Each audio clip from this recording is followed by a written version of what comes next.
Hello and welcome to Mandarines. This is episode 10 and my name is Melody.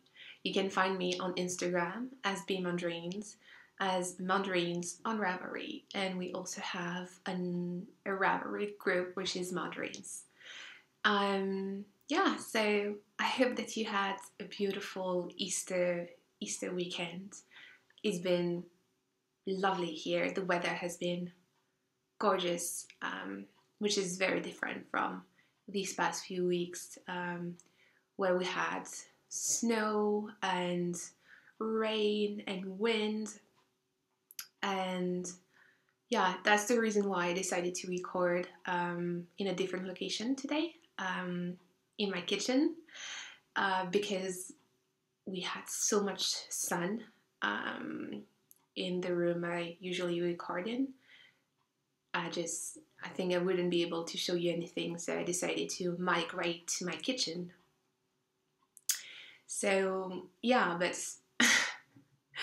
at the moment I decided to move everything to this room. I can see outside that the sky is so gray that it might actually rain very soon.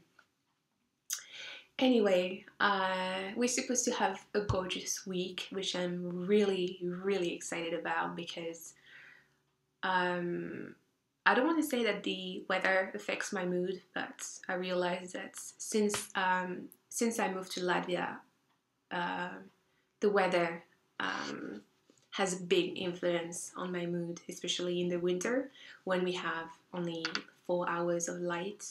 That is something that I had never have to deal with before, and it's something quite challenging. I have to admit. So yeah, I'm very, very happy with the longer days. I took advantage of that this weekend, and I went outside to the woods. It's been a while since I've been there because it was snowing and raining, and it gets quite muddy. So yeah, I wanted to wait a bit until the weather was better. So I went there on Sunday or Monday. I don't remember, and I wanted to see if flowers were blooming or if I could find some medicinal herbs already. But it was too soon. But I found some pine bark for natural dyeing, so I'm very, very pleased about it. I found a couple of trees that were damaged for some reason. I don't know if it's the people that take care of the woods, like forestry management or something like that, that they do it on purpose, or if it's a natural cause. I have no idea. I have no knowledge about trees and forest management. So I hope that it's not someone messing up with the trees and cutting up the bark, because you can see that the trees where the bark has fallen is falling apart. They are quite damaged. They almost don't have needles in their branches. So I guess it's either natural or it's some kind of forest management. So I found a couple of trees and I got quite a bit of pine bark, and I think I'm going to go this week again to stock up because I don't know if the bark is still going to be there in a couple of days. So yeah, just want to stock up. And yeah, knitting wise, it's been busy with my knitting. I only have, can I say that, one personal project on the needles. Well, actually two. So I have 3 projects on my needles, and that's my absolute limit. If I have more than 3 projects on the needles, I get overwhelmed, and if there's something sitting in a bag for too long, I just don't feel happy about it. I feel that I try to select projects because I really like the pattern and I really want to enjoy the time that I spend knitting on that project, and I really want to be happy with the final result so that I can actually wear the accessory or the garment that I made. But if it's sitting in a bag or in a basket for a very long time, I'm just worried that I would lose interest. Yeah, that I won't pick it up again, and that the moth will find their way into into the project bag or the basket. So I try to only have a couple of projects on the needles, and that's the way I like to work actually. Yeah, I like to keep it simple and clean, not too many things. So yeah, I'm gonna start by showing you the big project that I'm working on at the moment. So I cast it on last week, and I'm using the Holzgarn Coast, which is a blend of, I don't remember the percentage. I don't think that I have, oh, actually I have the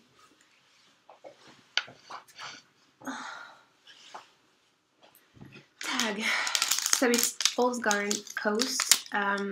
It's 55% wool and 45% cotton, and the colorway is Dove. It's a very lovely whitish, very light grey. It's a beautiful neutral, and for some reason it was really hard for me to choose a color in that yarn, because if you go on the Holzgarn website and you want to look at the colorways, it's very, very dark, and I don't think it's very accurate. For example, I went to Ravelry to check the actual color of one of their yarn, and it was completely different from what they had on the website, and I'm very specific about the colors that I choose, about the things that I like and the things that I don't like. So if I end up with something that I'm not pleased with, I'm sure that I won't knit it. I won't knit with it, and that's a waste. So I just wanted to make sure that I got the right color. And yeah, it's very lovely. I wanted something natural, but not white. I don't really like white. Not grey either, and not cream. So that's a good one, I think. Of course, I'm keeping my project in my Jenna Rose handmade bag, which I absolutely love. It's cotton and linen. So at the moment there's mostly stockinette, and it's rolling up, so it's going to be hard to show you, but there's mostly stockinette, so there's nothing to see really.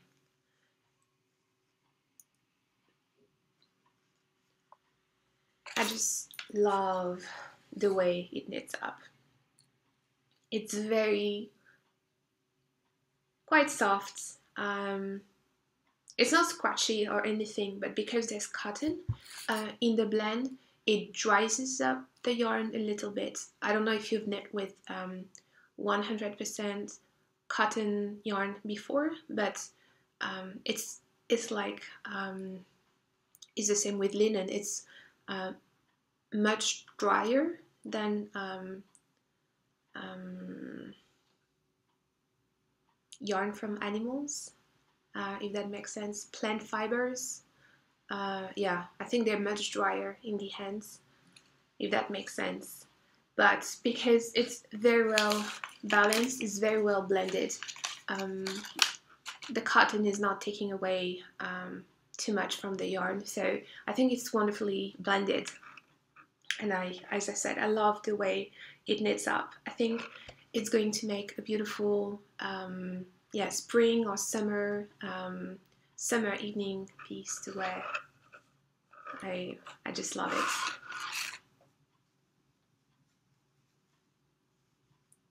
And if you've ever knit with Holt Garn, whether it's Coast, I think they have another base that is called Noble, and I think they have a third one or even a fourth one. I don't really know.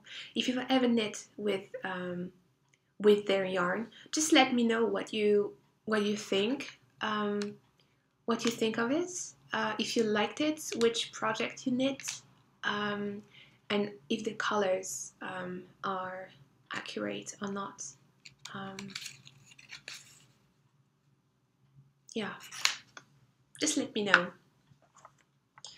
So yeah, I'm knitting on that at the moment. I'm not rushing or anything because I don't know when I want this to be published, and because that's the first time that I knit something bigger. There's still a lot of things to figure out.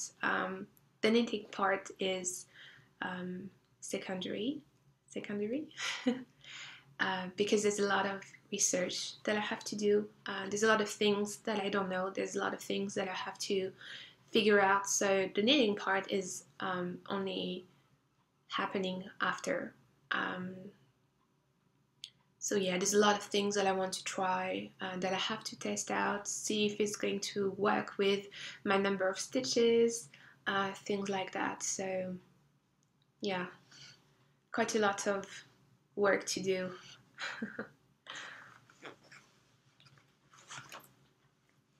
So that's the first big project, and because it's mostly stockinette, I can easily bring it anywhere with me. I was away this weekend, and I could knit on that early in the morning when everybody was sleeping before I prepared the breakfast. Yeah, it was very quiet, and I could knit while watching podcast very early in the morning, and it was just lovely when you don't really have to do anything complicated and you want to start your day in a lovely way with a cup of herbal tea before breakfast when the household is still sleeping. The second project that I'm currently working on, so my friend Celine asked me to knit her something.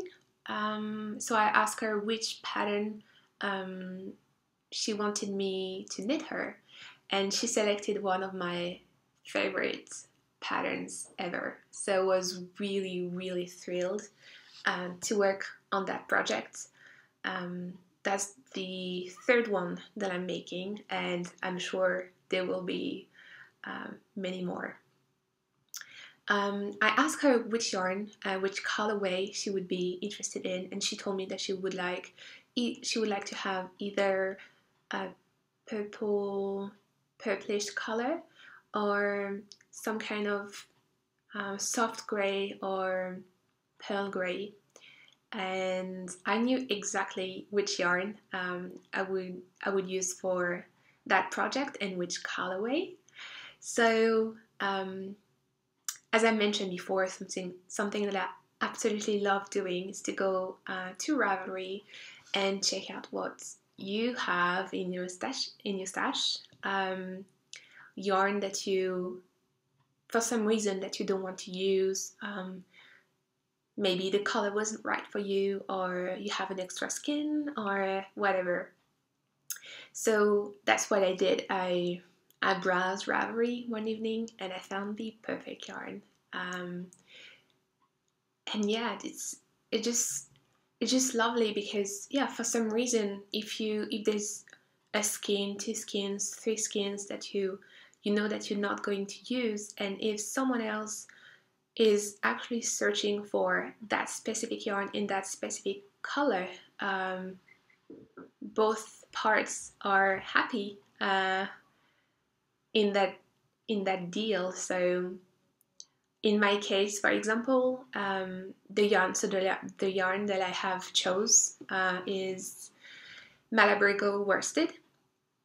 I know that I can find it in Europe. I can find it in France, but the shipping cost is so expensive. I think for one skin, I would have to pay 8 or 9 euros for the package to be shipped within Europe. So if I look at I think one skin is about 10 euros, so I will have to pay something like 20 euros for one skin of yarn. The shipping cost is as expensive as the yarn itself. This is just ridiculous. So I made someone happy taking one of the skins that she didn't want to use, and I feel that it's my duty to rescue unloved skins of yarn.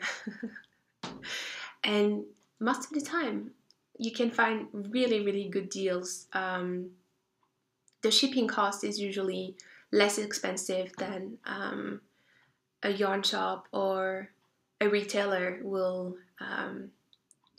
charge you for. So yeah, just look ahead. It's always you can yeah, just find new yarns, or you can find exactly what you were searching for. So give it a try. So yeah, the hat is the beautiful Orchids and Fairy Lights hat by Tiny Owl Knits. And I acquired this pattern I think about 2 years ago, because this is the very first hat that I've knit. Right after starting knitting, the first pattern that I followed was the Stepping Stones socks pattern, which is a free pattern out of the book of socks, I think.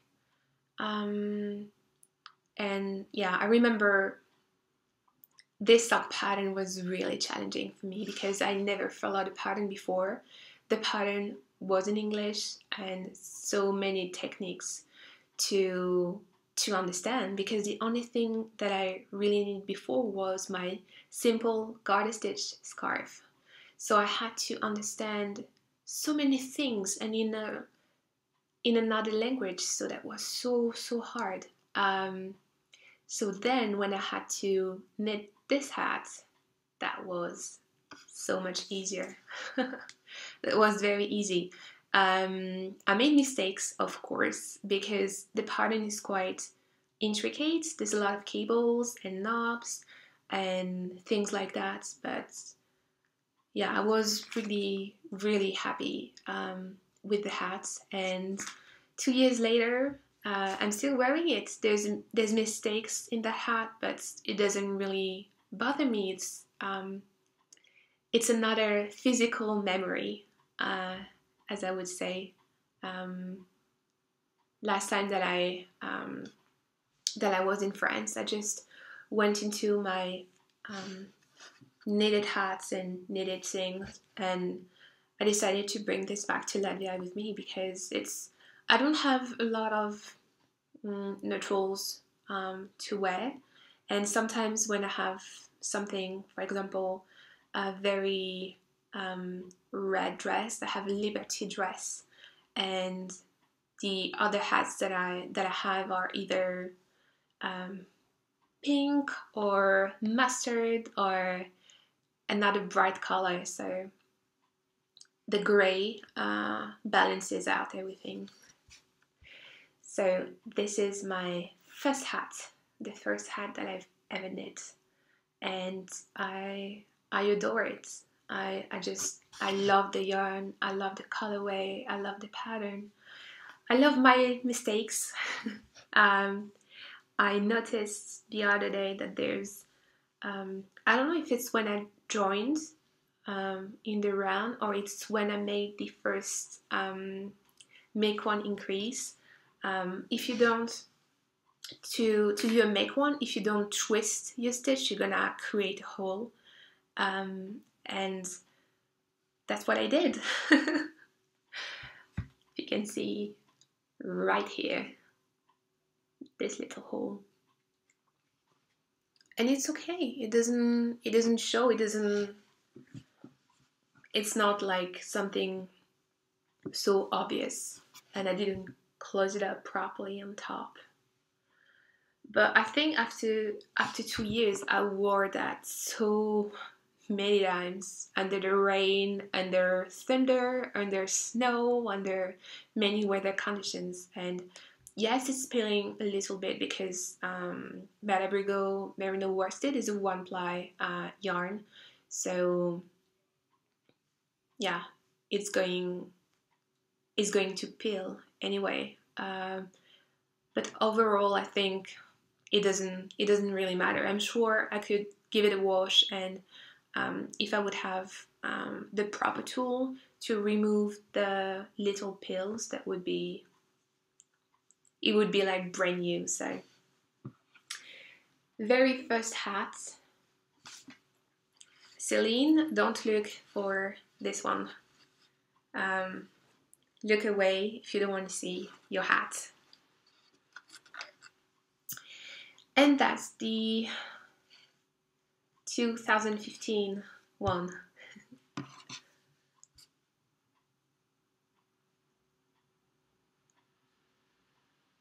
I don't know if that's because that's the way I did the knobs, or it's because it flattened up after many years of wear. But you can see here that they're much more round uh, than here. Just love it so much. I Skyped with my mom, putting it back in the little project bag. So I showed it to my mom when we were on Skype this weekend, I think, and she told me that she adores it. I have another Malabrigo hat at home, and she told me that she's actually wearing it a lot. She doesn't wear hand knits at all because her skin is very sensitive, and she cannot bear the feeling of wool against her skin. But she told me that Malabrigo worsted is totally fine with her. It's merino wool, so, and especially this one is very, very soft.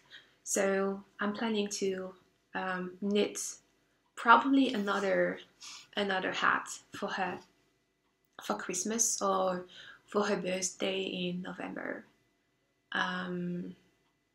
So yeah, another Orchids and Fairy Light hats. That would be my fourth one, and I think I want another one for myself. So yeah, I really, really, really love it.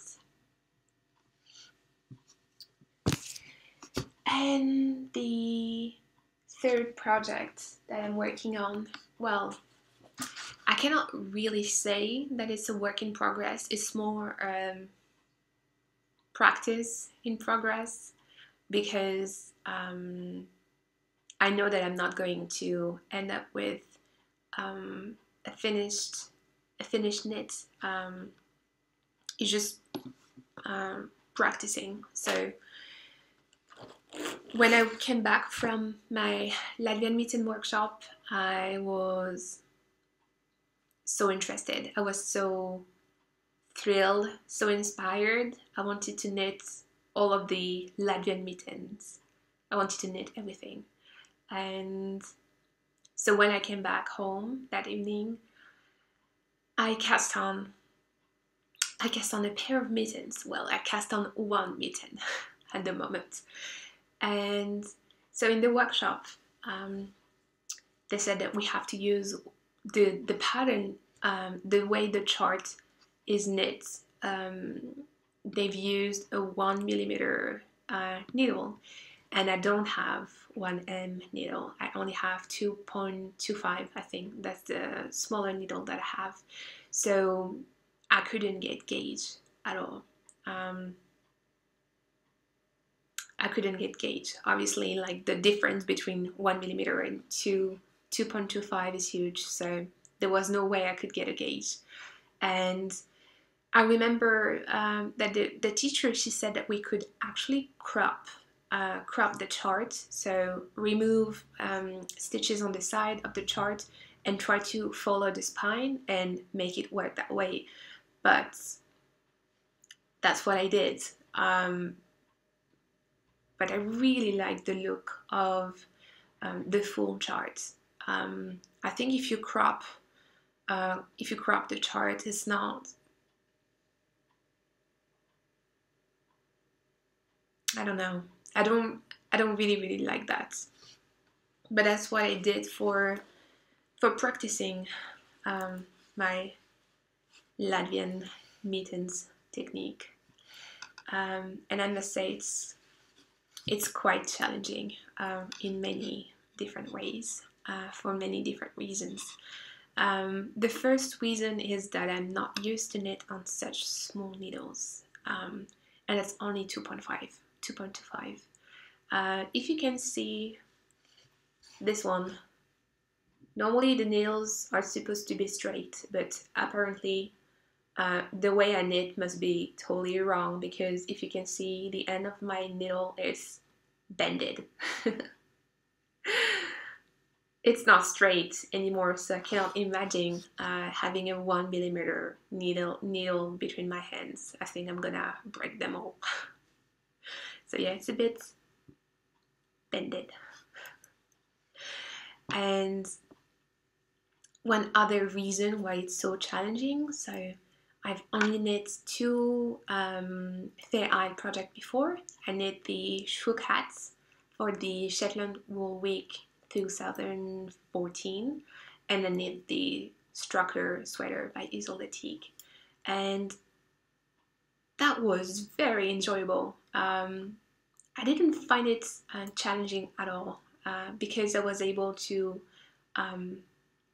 both of these projects only required 2 colors, so I was able to hold each color, each skin in one in my right hand and one in my left hand.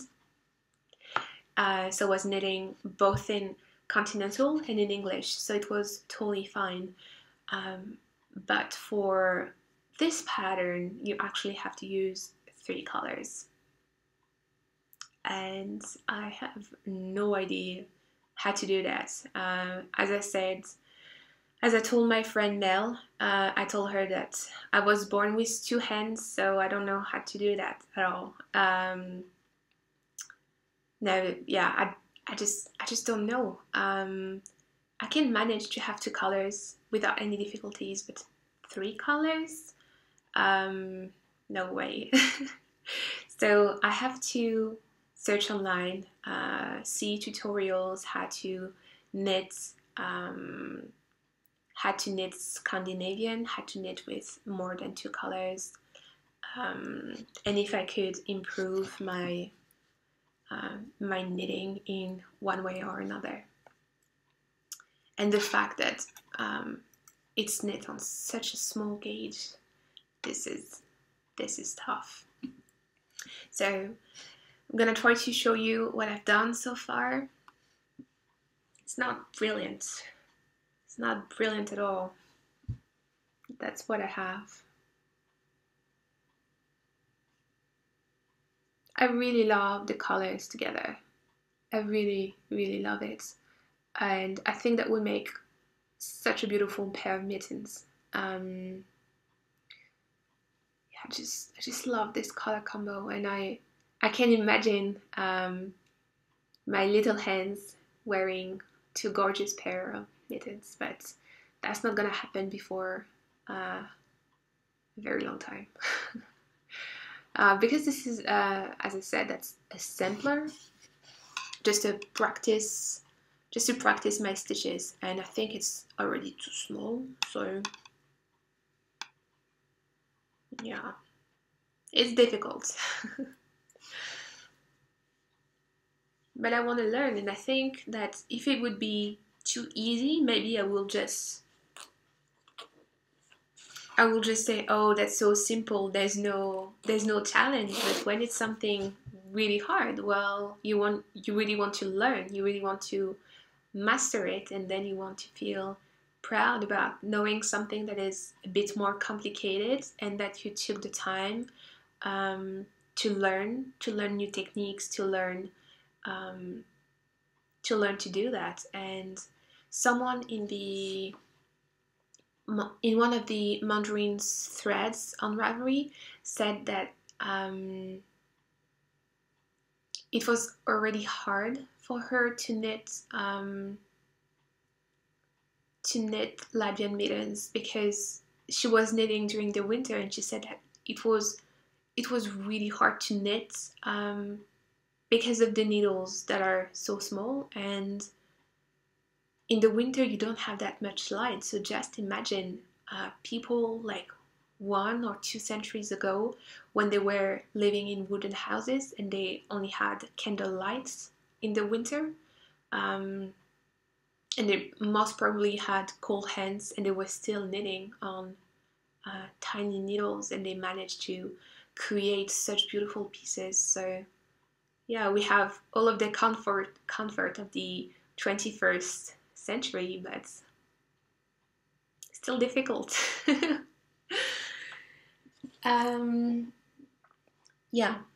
Um, Something else that I've been doing this weekend, because the weather was so beautiful on Sunday or Monday, so I spent some time on my tiny balcony replanting my tomatoes and other things.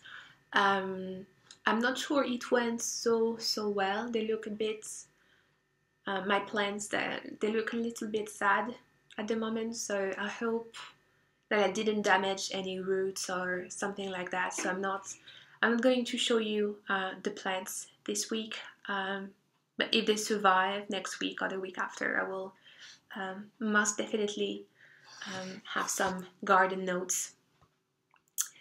Other than that, I wanted to have a massive shout out to two of my lovely friends.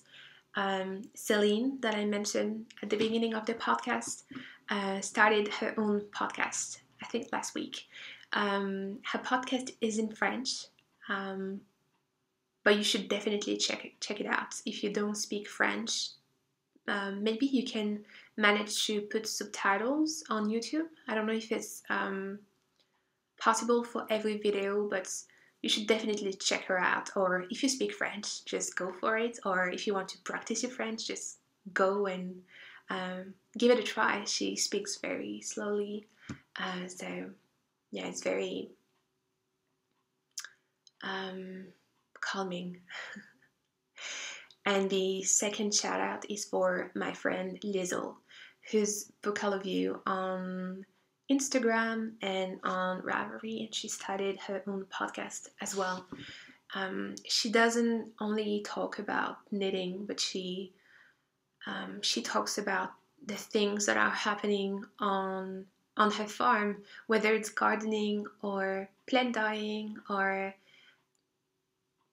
her chickens. Just go and check her out. She only has one podcast at the moment, but um, she committed herself to 3 episodes. So I hope that she will have many, many more of them. So check her out too. I will put the link somewhere here or on the YouTube before the comment section. And I wanted to thank you, all of you who joined the Ravelry group, who's chatting in the threads, sharing your yarn acquisitions, or we also have the discovery thread where we talk about yarn that we have found from farms around us, or many, many different things. And I wanted to thank you, every one of you who posted a comment on YouTube. But for some reason, I cannot answer to everybody. I don't really know what's happening on YouTube, but sometimes I cannot comment which is very weird, but the comment doesn't appear, so I cannot comment, if that makes sense. But I'm reading every single one of your messages. So yeah, just wanted to thank you. Other than that, that's it for this week. My laptop is going to die. I only have 5% of battery left, and it's 1:30 in the afternoon, and I have to go back to work. So I wish you a beautiful end of your week and happy knitting, and see you next week or the week after. Bye.